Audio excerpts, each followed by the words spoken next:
You're listening to an archived Cabral Concept podcast. After listening to this show, check out the most up-to-date podcasts available at stephencabral.com/podcasts or search directly on iTunes.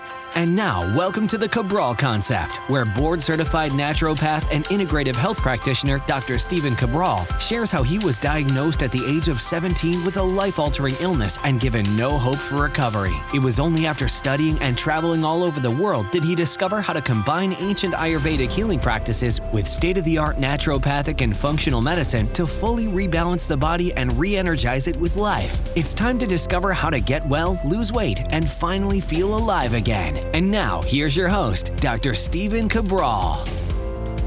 Welcome back to our Training Thursday show. We're about to get started with a fun Training Thursday show. I know sometimes we talk about serious topics here in the Cabral Concept. We're talking about your wellness, your ability to lose weight and really achieve your ideal shape, your ideal body. And then we're talking about serious anti-aging things. So how do we age more gracefully? Yes. How do we have a better quality of life? How do we not get cancer? How do we not get cardiovascular disease? How do we not get Alzheimer's, dementia, Parkinson's, all of these things? But today is going to be a fun show. We're going to be talking about when to work your abs, because I don't care what age you are, whether it's a teenager, your 20s, your 70s or 80s, everyone wants to have a flatter midsection. Even some of the fitness models I know and I work with, and they have abs on their abs, as we like to say, they even say, how can I take this to the next level, whether it's through my nutrition or through my training? And I'm going to teach you that today. Now, on previous Training Thursdays, I have actually taught you how to work out like an athlete, because people say, I want that person's body. And usually they're always pointing to someone that has a really functionally fit body. And what does that really mean? Well, it simply means that that person looks like they're in shape, not from a gym perspective, but a body that's really functionally fit. Like it can move, it can play multiple sports, and just overall in great shape. And so that's what I want to go over today. Part of the reason is that it's kind of funny, but I get to speak at these conferences and events and really love doing it. And a lot of times there's a lot of MDs there, or DOs, or fellow NDs, essentially any type of practitioner, right? Could be personal trainers, could be nutritionists. But I always find it funny when other NDs come up to me, or integrative MDs, and they've listened to my podcast and they say, you talk so much about lifestyle. You talk so much about overall health and even things like mindset and motivation. Why do you go over those things? And I always just find it so strange. And I hope that this is not a trend that's going to continue forward, that when other, these brilliant doctors are graduating or are in practice right now, and again, there might be other fellow naturopathic doctors, I get worried that naturopathic medicine is going down the route of being conventional medicine, just using nutritional supplements. That really worries me. It honestly does, because I have the pleasure, and it is a pleasure, of getting to mentor some students at Bastyr, at Southwest, at Bridgeport, at other great naturopathic colleges. And these are amazing schools, amazing students, amazing professors, and overall programs. But when I look at the curriculum, when I look at what it is today, and when I look at the students having questions on, and I say, didn't you go over this? They said, oh no, we don't look at those types of things. And that's when I start to get nervous. When we don't talk about exercise, when we don't really learn about exercise, you're missing a huge scope of getting someone in shape, getting them well, and helping them live longer. How do you not have some type of exercise in there? Everything from walking to cardiovascular to high intensity. You need to know that. That's why if you're becoming a naturopathic doctor or integrative doctor, probably be a good thing, maybe a good thing to get your personal training certification. Why not? I think it would be great. Or strength and conditioning. And, then it's we don't really talk about mindset. Okay, did we forget that humans are part body and part brain, or part mind and part body? It's so essential. I work with all these people with digestive-based issues, and sure, they'll do these Candida programs, but they never learn that if they can't calm the central nervous system, their gut, their 28, 29 feet of digestive tract isn't going to function properly. That's why we'll keep talking about exercise. I'm going to keep talking about training, because the bottom line is, if you are not engaged in some type of physical activity to strengthen your body, forget about aesthetics. Yes, aesthetics is the great byproduct of strengthening the body from the inside out. okay, of working through nutrition, exercise, all of these types of things. So today's a fun workout or a fun show for me to do, but always remember it's one part of this overall solution that we look at. Okay, let's get into the fun show. Today is when to work your abs. And I mean that in a few different ways. So there's a lot of people right now who are just doing cardio, and then they'll grab like 5-pound dumbbells and they might do a little bit of ab work. So what you're telling me is you're going to do a little bit of cardio and you want to shape up your body a little bit. So you're doing some light weights for some like dumbbell curls or kickbacks or whatever it might be. Okay. And then you're going to do some ab crunches. The problem is you're working all these tiny little muscles. So your biceps are the size of like a lemon. The biggest biceps might be the size of like an orange or a grapefruit at the very, very biggest. And that's so not metabolically relevant. And what that means is that when you work those muscles, you're not boosting your metabolism. So you're not doing any long-term good in terms of burning calories, being able to utilize glucose, all of those types of things. So what you're doing is you're just saying, okay, I'm going to tone up my arms a little bit, but you can't just tone a certain piece of your body, meaning that you have to work the entire body to get the overall metabolic system firing. And again, working your abs, if we're talking about crunches and we're talking about just working the rectus abdominis, where we see our abs, is essentially really just a thin sheath of muscle that goes over a stronger, larger complex that we're going to talk about working today called your TVA or transverse abdominis. And again, I've talked about this on previous Training Thursdays. I can't recommend enough. If you're a health practitioner or you're someone that's just really into your own health and being able to maybe teach some family, friends, others, just go back and listen to the shows. If you listen to one a day and you go back and listen to one other one a day, you're going to get through so much information. I'm telling you right now, these are things that you will be able to take with you for the rest of your life. I get asked almost a daily basis from other health practitioners or people looking to go into the health field, should I go back to school for this? Should I do this? Should I do that? And I tell them for the most part, yes, if you want a degree, like if you need the degree to become a registered dietitian, to become an ND, to become anything, sure, absolutely. But if you just want to be a great health coach that can influence the lives of hundreds or thousands of hundreds of thousands of others, you don't need the degree.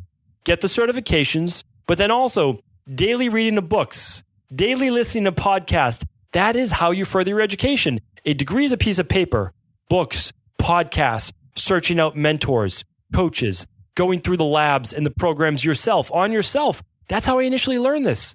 I mean, I learned it through the back door because I spent a decade trying to get my body well. And you're going to learn a lot after you fail as many times as I did. That's the bottom line. So never be afraid of failure. As they say, I mean, I obviously didn't make this up. You only fail if you stop. Everything else is really a learning lesson in life.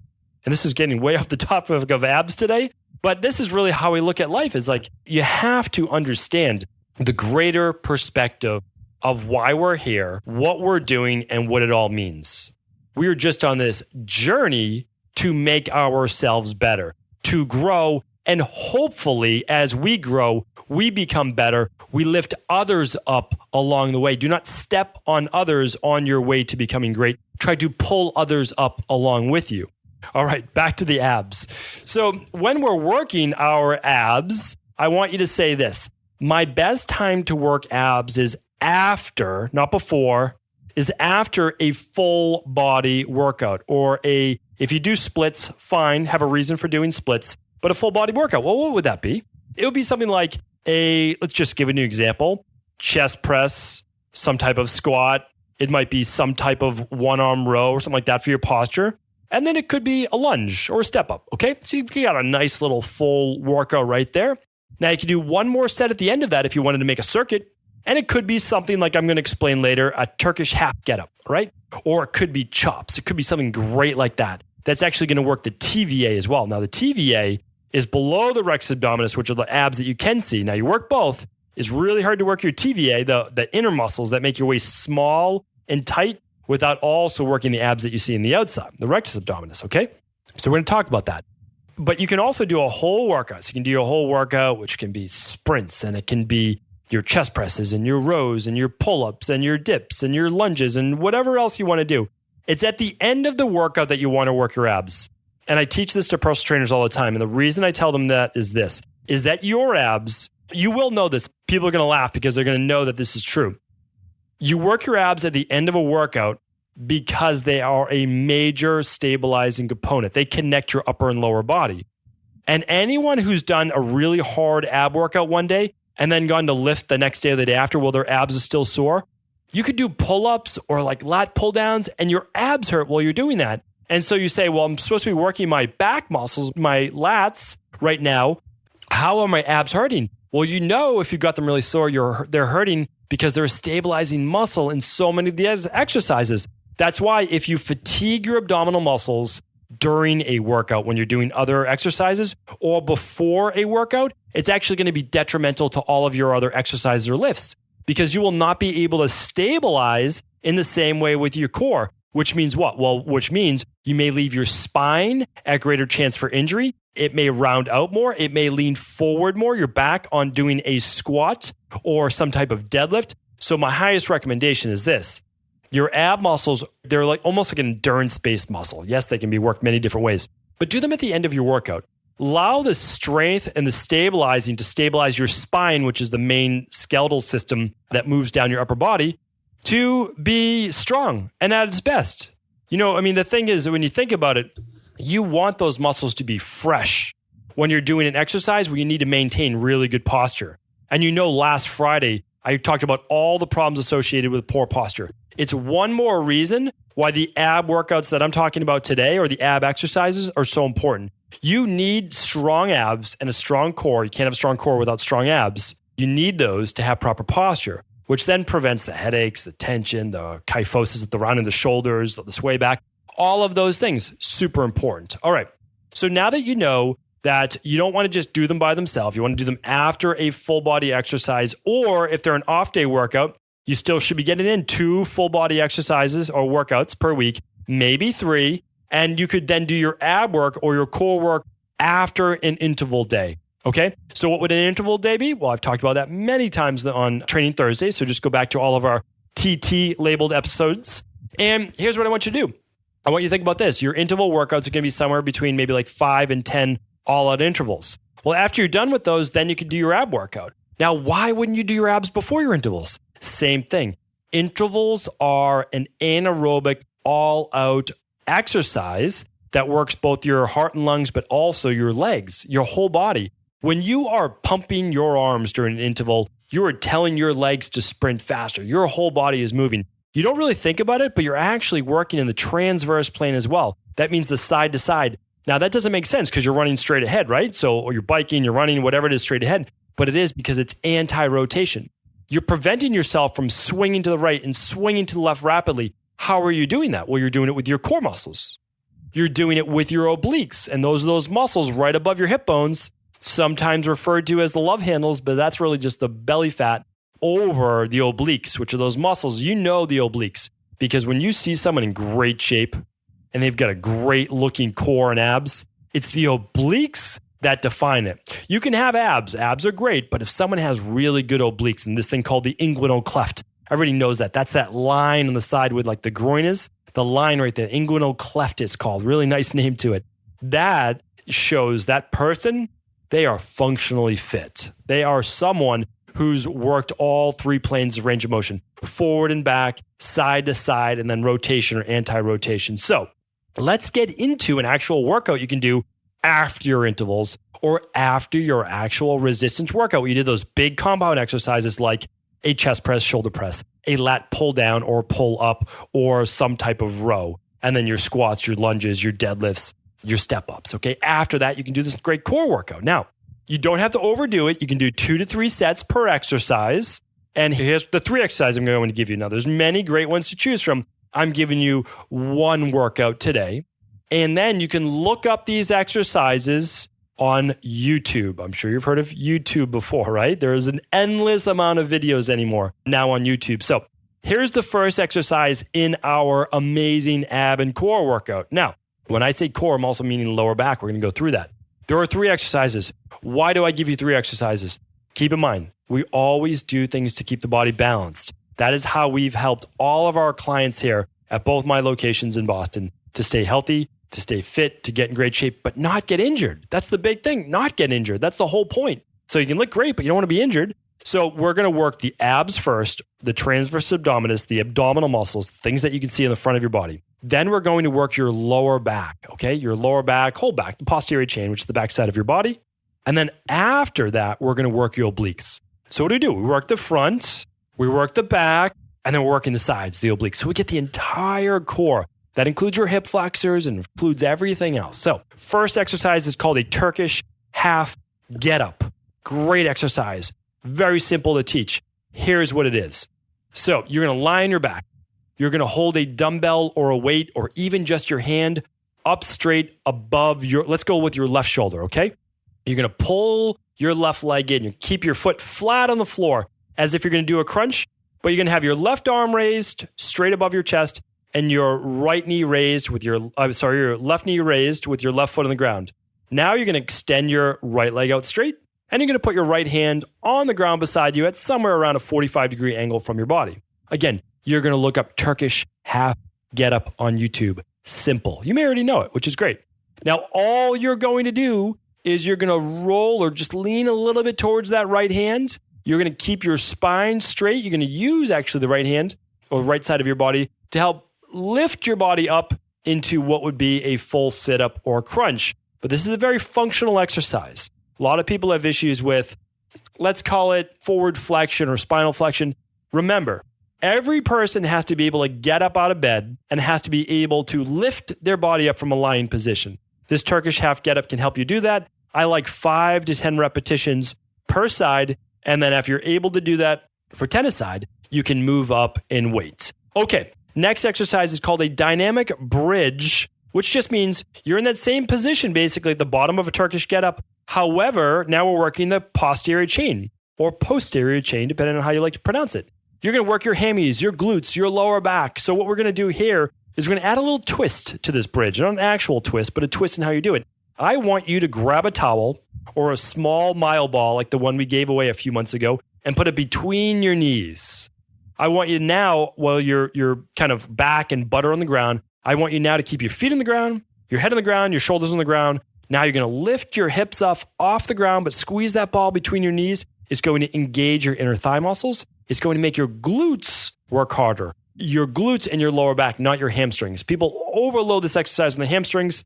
They're not using their glutes. The glutes should be the primary mover here. Amazing exercise. Go for around 15 repetitions. Okay, so you're going to come all the way down basically on that exercise, almost touch the floor, and then right back to the top. Squeeze your glutes, open up those hip flexors on the front, right back down.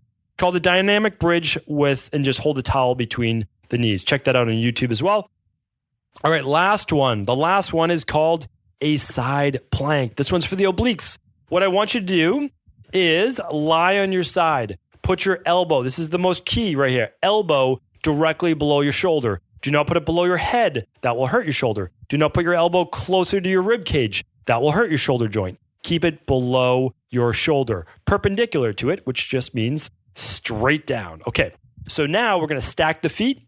You're going to put your shoulder right under it, your hand in the fist, and you're going to push your whole body off the ground so that only, let's say your right forearm is on the ground, your right forearm is on the ground, your right ankle is on the ground with your left ankle stacked on top of that right one. Check out side plank, static side plank or isometric side plank on YouTube. I want you to hold both sides, each side, so one at a time for 30 seconds, switch to the other side. You might only be able to do 5 seconds or 10 seconds. Work your way up. There are different variations of this. I did videos for diet.com for about 10 years, I think, way back in the day. You can see the ones for me 10 years ago, 2007, as their resident health and fitness guy. So that is a great workout. Turkish get-ups, Turkish half get-ups, they're different than Turkish get-ups. The half get-up, because that's a good beginner exercise. The dynamic bridge and the side plank, you do that, you've got a great ab workout you can do at the end of any workout. Remember, at the end of the workout, you're going to maximize your ability to do all your other exercises. Then your abs aren't going to be too tired. You can do them at the end of the workout, 2 to 3 sets. So basically you do those 3 exercises in a row, rest about 1.5 minutes to 2 minutes, maybe 3. Go back, do them again. And then maybe one more time after that. 2 to 3 total rounds of that. That's a fantastic workout. I hope you enjoyed this one today. If you did, let me know. I really appreciate all of your comments, all of your feedback. If you like this show, if you believe it could help anybody else, please feel free to pass it along to them. Take care, everyone. Before you go, I wanted to ask you this question.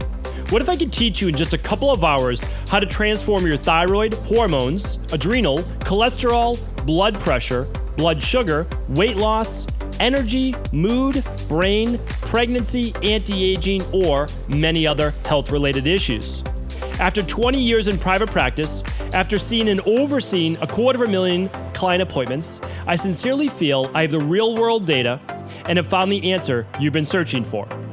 So what I've done is spent hundreds of hours of my own time refining what you need to know in order to uncover your underlying root cause health issues and then begin to rebalance the body and bring it back to a state of robust health and wellness. I'm going to teach you exactly what I do in my private practice so you can understand how you got here and now what you need to do in order to heal. You'll receive all of the important success checklists, protocols, and even ways to customize it to make the program fit your busy life. And you'll get all of this at a fraction of the price. Let me save you the time, money, energy, stress, and frustration of not knowing what to do next. Instead of reading dozens of books on the topic and seeing multiple practitioners, I will condense everything that you need to know in just a few hours of video tutorials that you can watch and listen to anywhere. Together, we will make this healing process an enjoyable one that you can take with you for the rest of your life. I wish you all of the best of health and happiness, and I hope to be able to guide you on your healing journey through my Health Results Accelerators. Simply choose the health imbalance you're currently suffering from, and by the end of today, you'll know what went wrong and how to get well again. I guarantee it.